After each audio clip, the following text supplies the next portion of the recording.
In this video, I will introduce you to the method of audio content analysis that we will be using in our final assessment. The purpose of analysing audio programs in this way is to identify production ideas that work effectively, ideas that we might go on to use in our own productions, and to really focus our listening in a way that enables us not only to identify and deconstruct production details, but to help remember and consolidate our knowledge of good audio practice. In addition to this practical purpose, the written aspect demonstrates how to write good analysis and critical study documents that are strongly tied to evidence in the program material itself. To achieve this, we are going to use Pro Tools as an analysis tool, taking advantage of the marker and memory locations and Pro Tools' ability to export session information as text. The program we will analyse is entitled The Sailor's Walk from the ABC Radio's History Listen program, broadcast on Tuesday the 30th of January 2018. The program was produced by Ros Blewett, the sound engineer was Russell Stapleton, and it is narrated by historian Mark McKenna with naturalist John Blay, museum curator John Addison, and actor Aaron Geiger. We will follow a template model to complete the analysis. The analysis model is divided into three main parts. The first section provides an overview or summary of the program material, including a brief synopsis or outline identifying the main theme or focus of the program, a summary of the structure or main sections of the program, comment on the cultural, historical, geographical or political context, both internal to the program and in terms of its production and dissemination, identification of the main characters or agents in the program, which might be both human or non-human, and finally, comment on the program type, considering the typical form of audio programs such as narrative, drama, documentary, interview, or hybrid types, including radiophonic art. This section will usually require 100 to 200 words to cover the main points. The second part uses evidence from the program material itself. You can use Pro Tools markers or memory locations to identify and record the location of specific content in the program material that can be used to support your interpretation of the program. We call this audio content analysis, and there are specific kinds of audio content that we're looking for. One way of categorizing audio content is to divide it into dialogue, music, sound effects, and atmospheres. This approach follows aspects of the production methods applied in developing soundtracks for film and television, in which different personnel are tasked with producing these types of content, and they are brought together in what are sometimes called stems to complete the final mix. Once we have identified the content, we can move on to consider the structure of the audio program in terms of horizontal, vertical, spatial, or spectral structures. Horizontal structure refers to the timeline as a horizontal line through the program in which major events occur, such as introduction, major plot points, transitions, changes of scene, or other structural events. The vertical structure describes the density of the texture, or the number of separate sound elements that are playing at a given time. This will usually change throughout the program, and often contrasts in vertical structure or density mark turning points in the horizontal structure.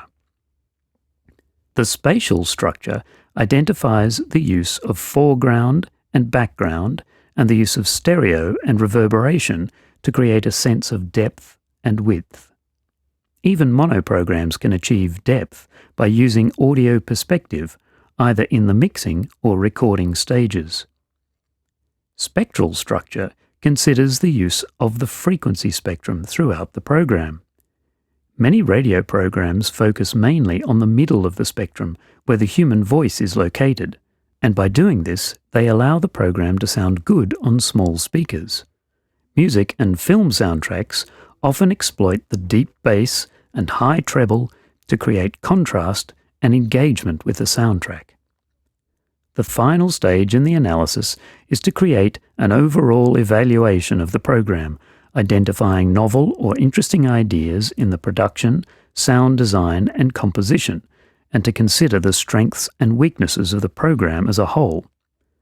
Having completed a thorough content analysis, you will be in a good position to support your evaluation with specific elements in your observations of the soundtrack itself, thus moving beyond mere subjective opinion and moving towards an objective account of the material. As I mentioned earlier, this analysis approach is intended both to give you ideas for developing your projects and to enhance your awareness and listening skills in working with audio media. I'm now going to talk through the analysis method step by step. First, create a Pro Tools session. Now, import your audio into Pro Tools and load it into a new track. Make sure you can see the markers track in the time ruler. Choose the minutes and seconds ruler as your main time ruler, then select Show Main Ruler Only, and then add the markers ruler. You might like to zoom in and expand the track width so you can see the waveform more clearly.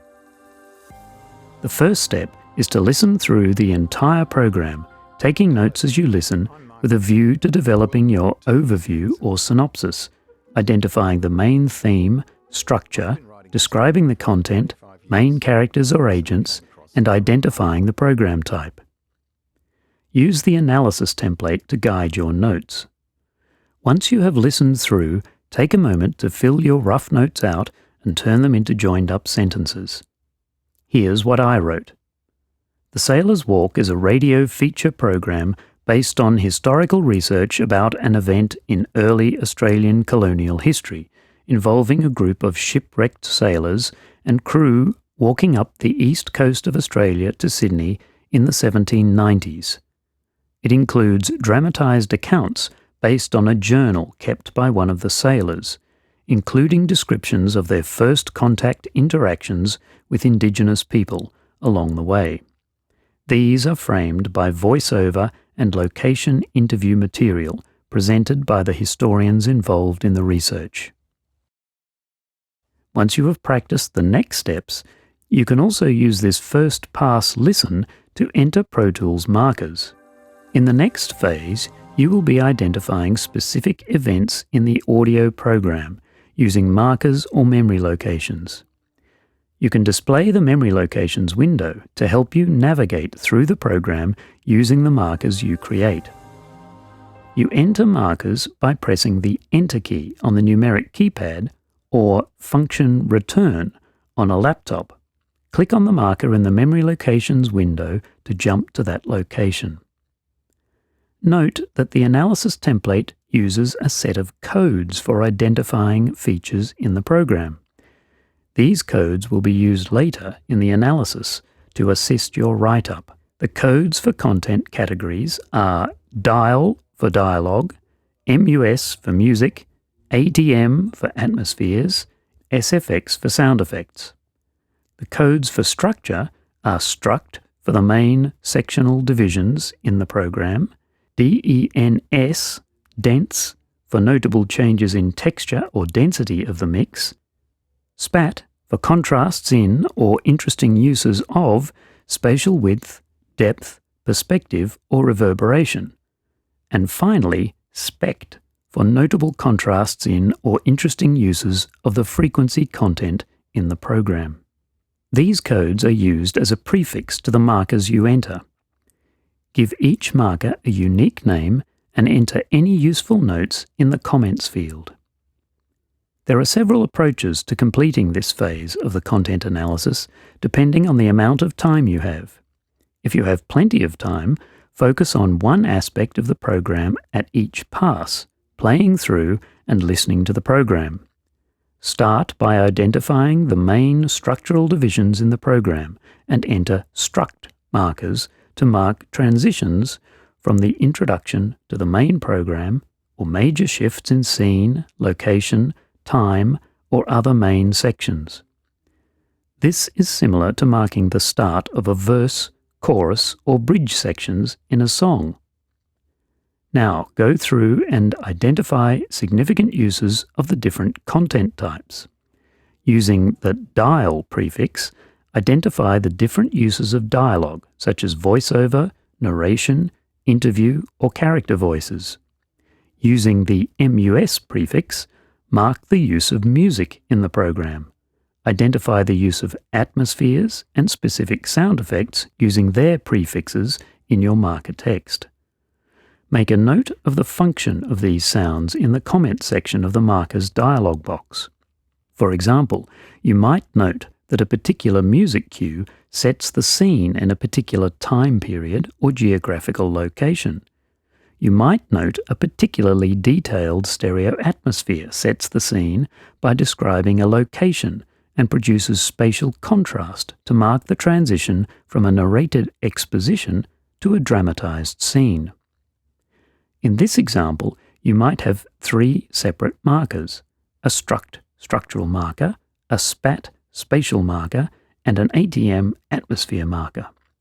This points to the fact that once you get good at identifying features, you can move from separate passes focusing on specific elements to entering the different sound types and structural markers concurrently. You will need at least 3 or 4 passes through the material to get good coverage in your content analysis. You might find yourself jumping through the markers to add detail to the comments in a particular category of sounds. For example, once you have a better idea of the overall structure of the piece, you will be able to describe the structural divisions more clearly. You might also be able to figure out a clever strategy that the program maker employed throughout the program to deploy sound in a way that helps tell the story in a non-obvious way, such as through the use of different types of edits or different audio content types in different sections of the program. By now, you will have a lot of information about the content and structure of the program. This information will now be put to good use in your write-up of the analysis. Pro Tools allows us to export our marker text so that it can be imported into Microsoft Word. From the File menu, select Export Session Data. Choose Export Session Data as text. The only information we need is the time locations and the marker text. Deselect the other items in the dialog box and click Export as Text. By default, the text file will be saved to your session folder. In the Finder, right-click or Control-click on the text file and select Open with Microsoft Word. Accept the defaults in the File Conversion dialog. Now delete everything in the file except the table of markers. Type Command-A to select all the text in the file. We are now going to convert the file to a table so that we can sort the text. From the Table menu, select Convert Text to Table. The text is divided into table cells at the tab characters that Pro Tools places in the fields. We can remove the time reference and units column by selecting some text in the columns and selecting the Table Delete Columns menu item. We now have a table showing the marker number, location in minutes and seconds, marker name, and comments. Notice that all our marker names have code prefixes. This will allow us to organize the markers according to their categories. Place your cursor in the table and then select the Table Sort menu item. Click the button for My List Has Header Row. Then select Sort by Name from the drop-down list. Notice that our table is now sorted by marker code, but the time locations are all mixed up. Word won't recognize the time format with a colon, so we'll replace the colon with a full stop so that Word treats the time locations as decimal numbers. Select the Edit, Find, Replace menu item, enter a colon in the Find field, and a full stop in the Replace field. Select Replace All. We have to split our table between each of the codes and sort for time location. Select the first cell containing the next code. In this case, that's the first dialog entry. Then select the Table split table menu item. Now sort by location as number and repeat this for each new code. Once you have sorted the tables, you can convert them back to text by selecting the Table Convert to Text menu item or leave it in table format. This technique sounds a bit complicated, but it can be really useful for creating spotting lists for effects and dialogue replacement in post-production for film and television. Once you learn to think of Office software as a production tool, you will discover lots of uses for Microsoft Word, Excel, and Google Docs, as well as for collaboration on production tasks. Now organize the text in the order suggested by the analysis template and start to build your written analysis. Here in the Sailor's Walk program, we note that there are various forms of dialogue. This also gives us our list of main characters. I'll note in my write-up that, as a documentary radio program, the voice is primarily used as a means of delivering information. The program is framed by a studio voiceover introducing the name and content of the program. Importantly, much of the voice material is presented either recorded on location or mixed to sound as if it is recorded on location. The main speaker is the historian Mark McKenna, who we first meet on the coast in the New South Wales Royal National Park. In his opening monologue, he provides an exposition on the focus of the program. The second use of voice is dialogue between McKenna and the museum curator John Addison, starting at 2 minutes 52 seconds, in which they discuss relevant parts of the collection of the Queen Victoria Museum in Launceston. Dialogue is also used in the form of conversation recorded on location between McKenna and the second main character, naturalist John Blay, starting at 8 minutes and 16 seconds. A third use of voice is in the dramatized scenes that illustrate the events in the diary, for example, Man Overboard at 3 minutes 51. Finally, the actor's voice is used to read extracts from the diary, for example, at 6 minutes 48 seconds. The next content type in our analysis template is music. Using my MUS Music Marker category, I review the use of music in the program as follows. Music has at least 4 main functions in the program. The first music heard is the program series theme, identifying this program as part of a related series in the ABC History Listen program. The music is followed closely by the announcer's introduction.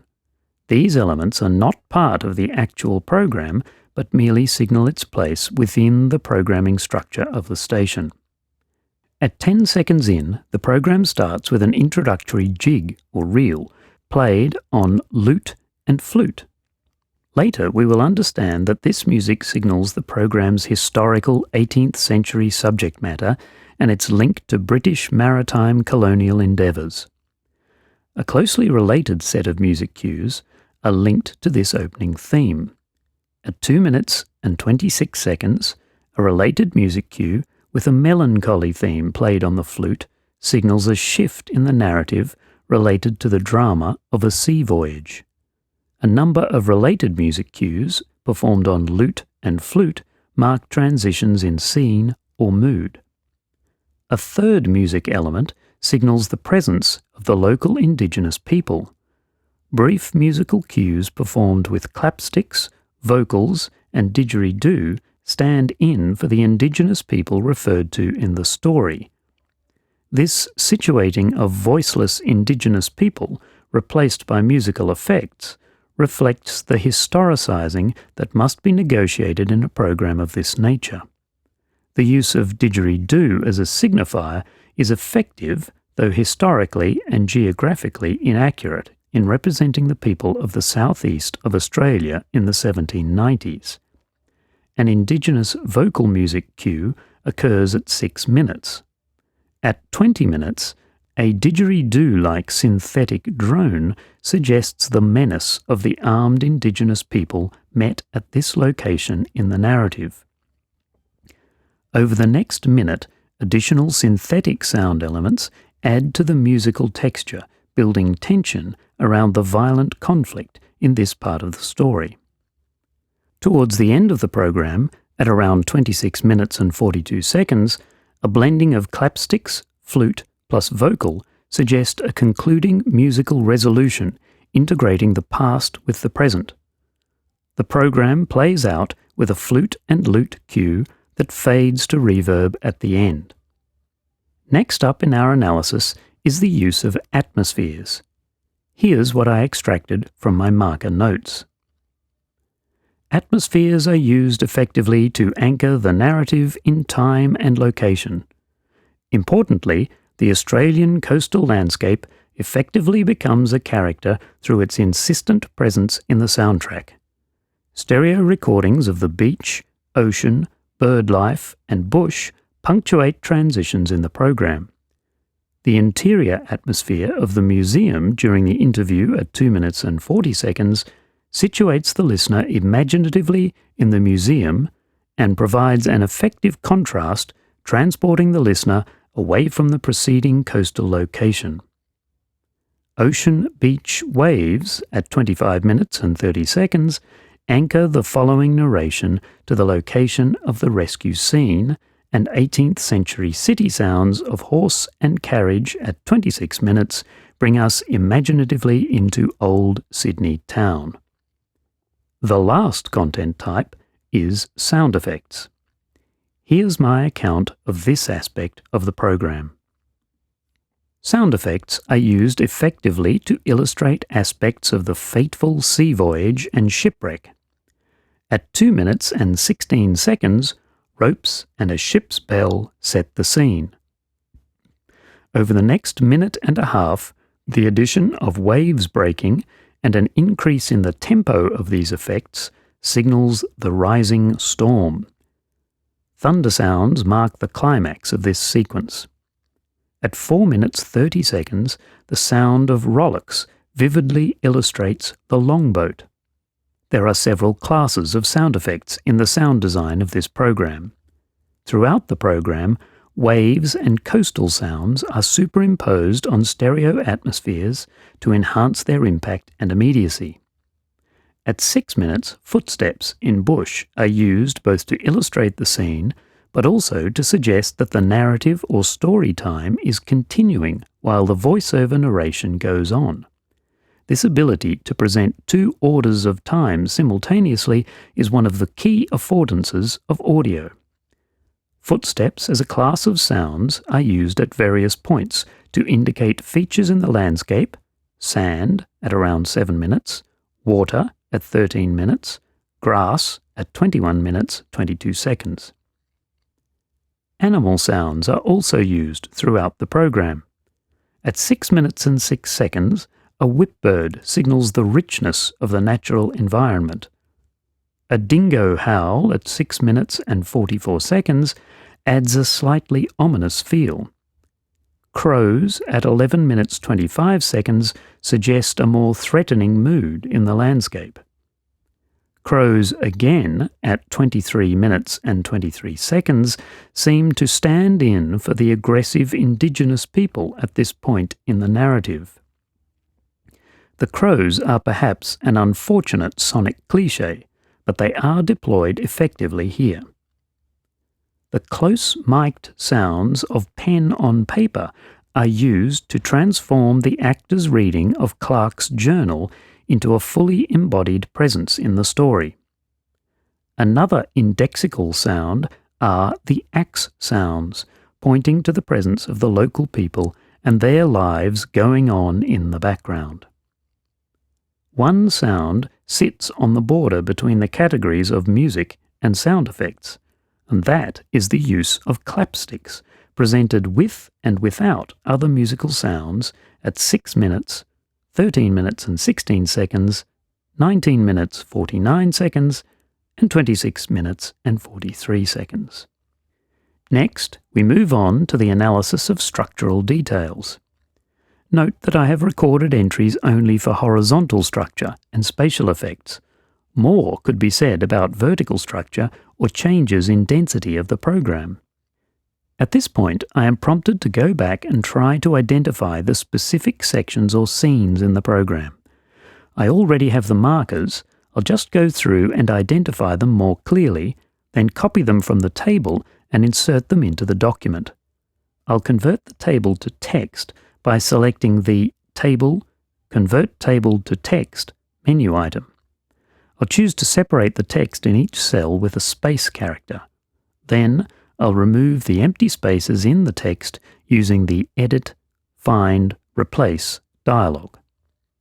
First, copy the text to be replaced, in this case, a series of spaces. Then, paste it into the Find field and select Replace All. Notice that I have the Show Non-Printing Characters selected to show up the spaces and paragraph marks. Here is the list of scenes or sections and my write-up. The horizontal structure is divided into sections of dialogue between the two main characters McKenna and Blay, and dramatised readings from Clark's journals. The main dramatic episodes are the voyage and shipwreck, starting at 2 minutes and 16 seconds, and conflict with the Indigenous people, starting at 19 minutes 49 seconds. Another main structural event is the interview at the museum in Launceston. There are 32 separate sequences ranging from 10 seconds of dialogue to longer two-way discussions of up to 3 minutes in length. The average sequence is about 1 minute long. The overall program length is 28 minutes and 22 seconds. Notable use of spatial effects occur at 6 minutes and 44 seconds, where a sort of spatial hyperrealism is conjured by juxtaposing the distant reverberant dingo with the ultra-close-mic'd pen and paper. It is also hyperreal because Clark reads and writes simultaneously, placing us both within his head and observing his actions. The use of wide stereo atmospheres are effective throughout.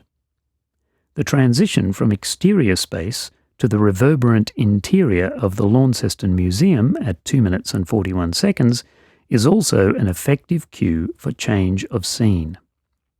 The final step is to provide a concluding summary or evaluation that weighs up the strengths and weaknesses of the program, design, or composition. For our assessment task, we will want to draw in ideas from our audio culture's readings to firmly link our analysis in the scholarship of sound.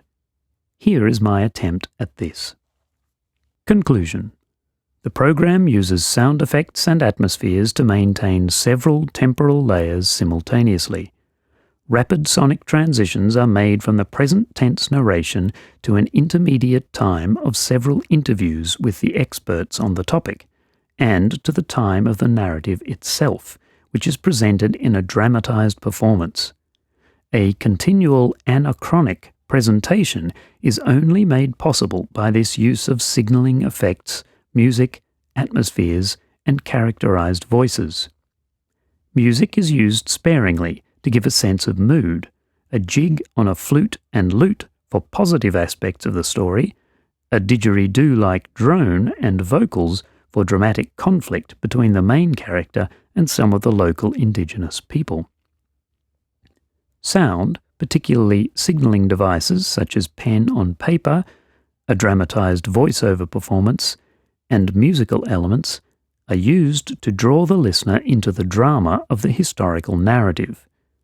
Clever scripting or editing reveals the narrator's enthusiasm for the subject matter and demonstrates the significance of the story to a contemporary audience by suggesting that it reveals a hidden event in First Contact Australia, showing the potential complexity of these interactions. The psychological distance between the narrators and the historical Clark are reduced by having them share enthusiasms and by echoing the same readings almost simultaneously. This kind of psychological parallelism is very difficult to achieve in text alone, and is one of the great advantages of audio, exploited effectively in this program. The Indigenous people in the story are not given an actual voice, but their participation in the story is represented by sounds, such as clapsticks, and is interpreted by the narrators. The program walks an uneasy line in representing the Indigenous Australian perspective. Rather than consulting Indigenous people within the program content, it relies on the expertise of the interpreting white Australian historian. In some respects, this is understandable, as the focus is on the authentic historical document of Clark's journal. However, the historically inaccurate use of the didgeridoo as a signifier of the Indigenous people's presence is somewhat compromising. Two long pieces of dialogue between the narrators, apparently made in situ on the location of the story, introduce an interesting meta-narrative about the act of historical interpretation, thus adding another temporal layer to the program. Now, tidy up the document by moving the marker tables to the end and adding the heading Appendix Memory Location Markers. That concludes the analysis process. As I explained at the outset, the purpose of analysing audio programs in this way is to identify production ideas that work effectively and to really focus our listening in a way that enables us to identify and deconstruct important production details. You can apply this approach to music production analysis as well. The written aspect demonstrates how to write good analysis and critical study documents that are strongly tied to evidence in the program material itself. A bonus is that the use of Microsoft Word and the Pro Tools marker text shown in the video can be used to speed up the creation of production documentation and to improve its accuracy. That concludes the video on audio content analysis.